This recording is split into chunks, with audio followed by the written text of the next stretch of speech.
Já estive aqui na aldeia de Couce com diferentes pessoas, de áreas diferentes, a conversar sobre diversos temas, porque acho que é importante nós conversarmos e podermos perceber qual é que é a visão de cada um.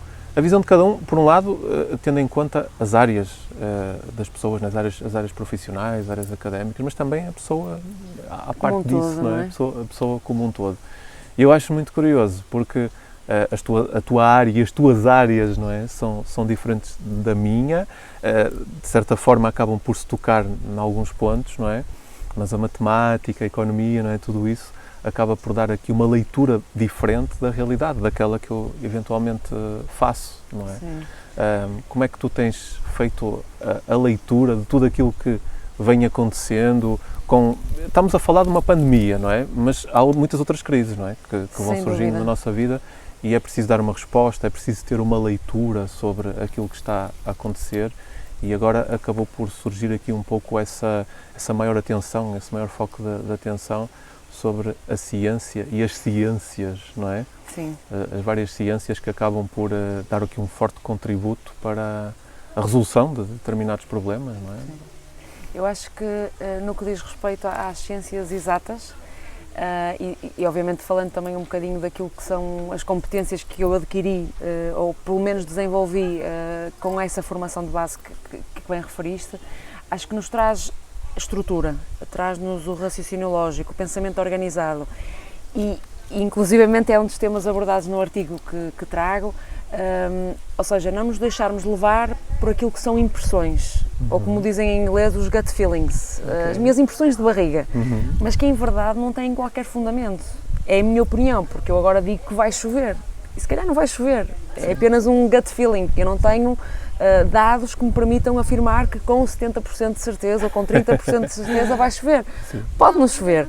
E então, eu acho que as ciências exatas, e portanto o caso da matemática, que foram e muito bem saíram efetivamente mais salientados nesta fase, exatamente para transmitir algum rigor.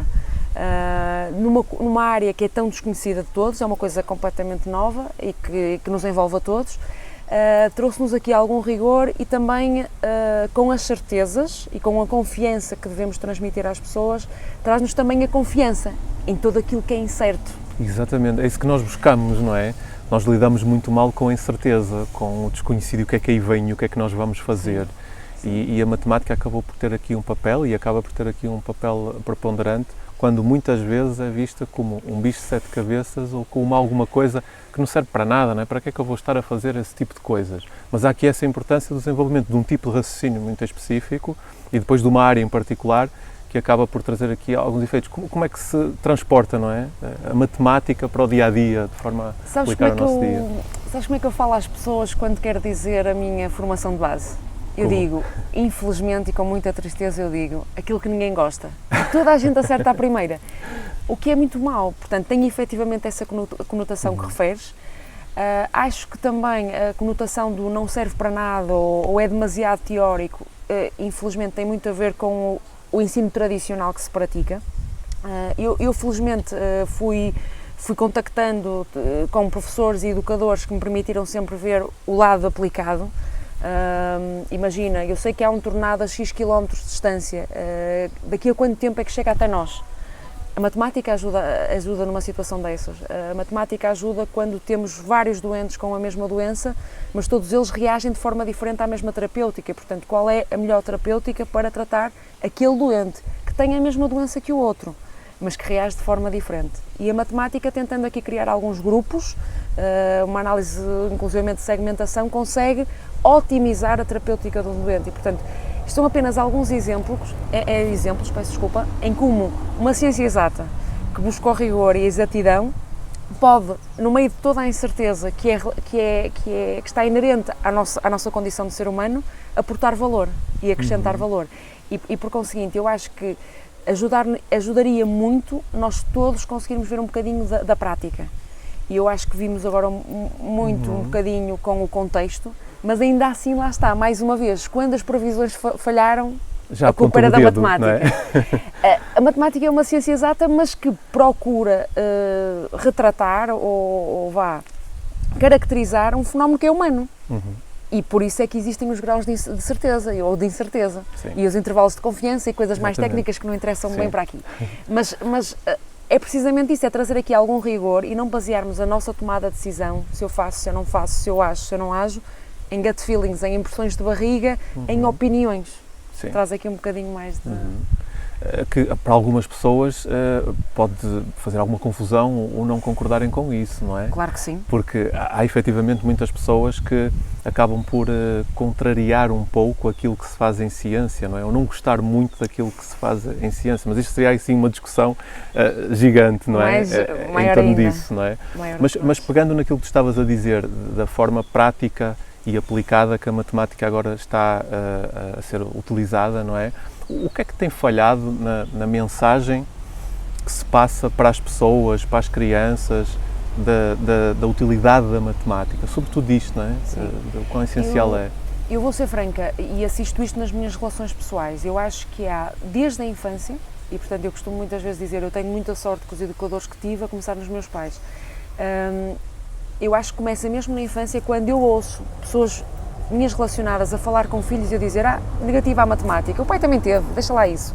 Portanto, é uma coisa que vai logo ficando, porque o pai também já teve e porque a mãe também já teve e, portanto, também acredito que algumas pessoas lá não tiveram o privilégio de conhecer e, portanto, eu acho muito sinceramente Sim. que todo o sentimento que existe para com a matemática é fruto de desconhecimento puro, como eu também tenho desconhecimento relativamente a muitas áreas.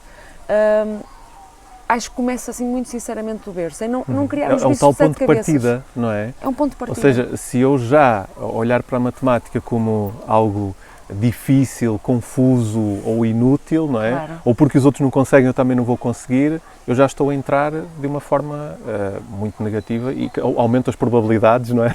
Das coisas correrem mal. Exatamente. Acaba por ser isso. Mas tu, na tua vida, depois juntaste outras áreas, não é? Exatamente. Ou muitas outras áreas, não é? Sim. Que acabas por juntar. E quais foram essas áreas e de que forma é que elas se complementaram, te ajudaram também a construir a visão do mundo, não é? Como é que foi esse processo? A verdade é que eu soube desde muito cedo que queria seguir matemática, apesar da psicóloga onde fiz os testes me ter aconselhado para a gestão, eu disse, não, eu vou para a matemática e depois nós falamos. Mas a verdade é que após 4 anos de licenciatura e numa casa estatal, a formação é muito teórica, efetivamente, e portanto eu considero que tenho umas excelentes bases, mas faltava uma parte prática que era aquela que eu mais ambicionava quando da licenciatura. E por conseguinte, para mim foi claro que eu tinha que fazer um shift, ou seja, eu tinha que criar uma mudança a quando do mestrado. Pronto, eu queria muito fazer um mestrado e entrei de imediato. E recordo-me que algumas das minhas colegas de curso me perguntaram, mas tu vais sair desta casa? E eu disse, eu tenho a certeza que quero sair desta casa, porque isto é um castelo os muros são muito largos e eu preciso de ver outras coisas.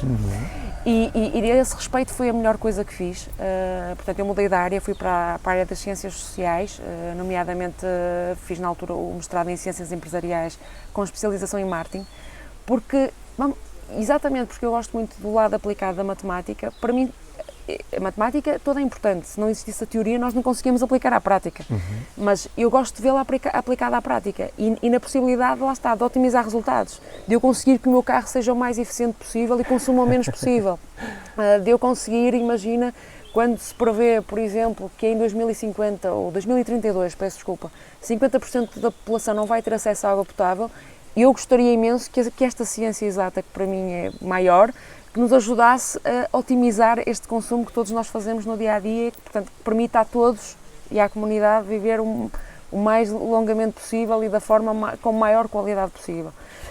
E, portanto, para mim só fazia sentido aplicado, então eu sentia muita falta, eu queria ver a matemática aplicada ao mundo empresarial e daí ter ingressado no mestrado.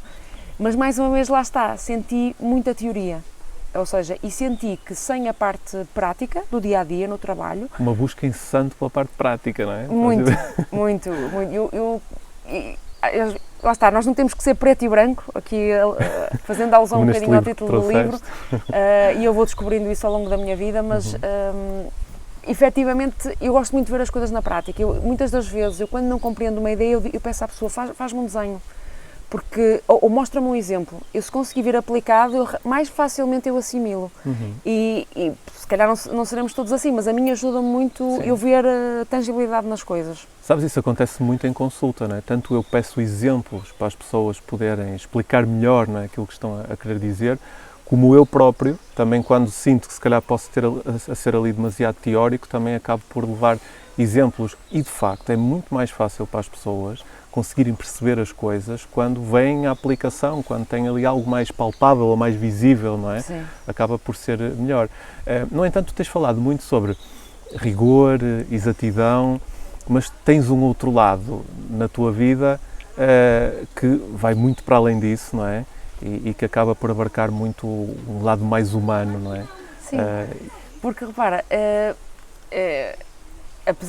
apesar de eu admirar imenso e posso dizer que é uma ciência que escolhi como base, e lá está, para mim só faz sentido aplicado. E eu sou um ser humano.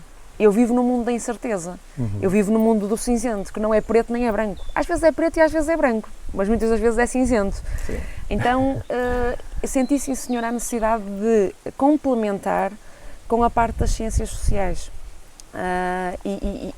E muito lá está com a parte prática, como te dizia há pouco, eu depois senti necessidade de ir um bocadinho para o mercado de trabalho e buscar o espírito crítico, que eu tanto desenvolvia quando da licenciatura, mas que eu não tinha experiência que me permitisse, eu ouvia e eu era uma esponjinha, como eu chamo, absorvia tudo, mas também não tinha o espírito crítico para dizer, mas funciona mesmo assim, mas é mesmo como tu estás a dizer, ou é só mais um gut feeling? Então eu senti muito essa necessidade e efetivamente depois trabalhei em várias áreas, como sabes, e lá está, eu gosto muito de aprender, eu acho que é aquilo que mais me caracteriza. A curiosidade, não é? Gosto muito de aprender e então gosto muito de tocar áreas diferentes e eu acho que acho que não temos de ser todos o mesmo perfil, ou seja, acho que não temos que ser todos preto a vida toda, nem ser branco a vida toda. Que é o nome do livro, não é? Estão pessoas a preto e branco. O que é que absorveste? Tu que és uma esponjinha e curiosa, o que é que absorveste deste livro? Não, eu trouxe-te o livro porque há um dos artigos, portanto, o livro é composto por vários textos, pessoas ligadas à área da gestão de pessoas e um deles é precisamente do professor José Soares, da Universidade do Porto, que eu muito admiro e que inclusive até na empresa já fez uma conferência, e que toca precisamente as neurociências, o impacto das neurociências na gestão de pessoas, nomeadamente o impacto do stress, da fadiga na tomada de decisão, de que forma é que isso impacta a nossa tomada de decisão, quão racional eu sou quando tomo a minha tomada de decisão, quando estou sob stress, quando estou cansada, e isso ajuda-nos também um bocadinho a perceber as equipas com que trabalhamos, as pessoas com quem nos relacionamos.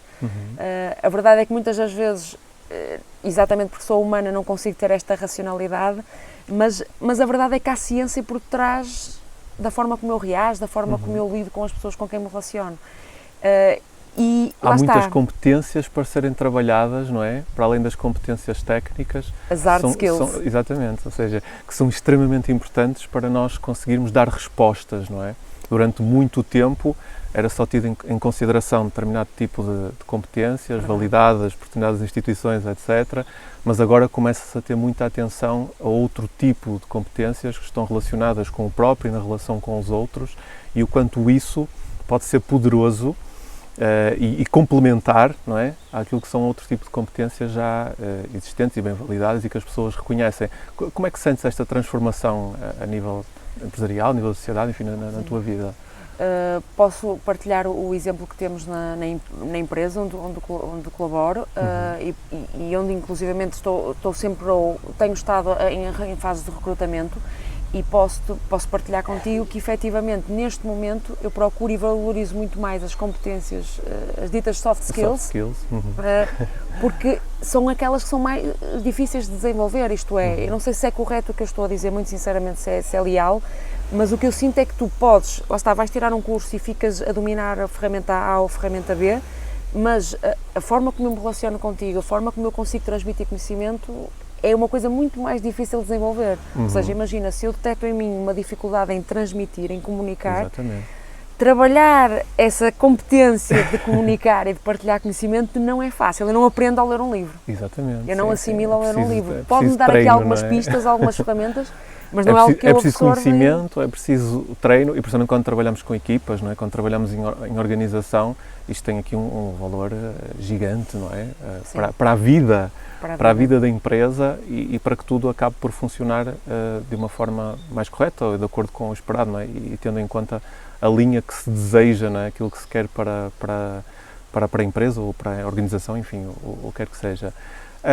E pegando nisso tudo, como é que tu vês, quer do ponto de vista das competências que são importantes ser trabalhadas e a ligação para o nosso dia a dia e para as crises, não é? Para o impacto que depois determinadas situações externas a nós que acabam por acontecer e que nos afetam muito, de que modo é que tu vês que pode ser eficaz nós conseguirmos dar respostas às pessoas, no sentido de ajudá-las, não é? Respostas ao mundo, dentro das próprias empresas. Que leitura é que tens feito a esse nível? Eu a esse respeito, se calhar, até chamaria aqui o artigo que partilho contigo e que sinceramente foi dos melhores que li nos últimos tempos. Fala precisamente em todo este contexto que estamos a viver e na dicotomia ou na decisão que governos, instituições, empresas têm que tomar.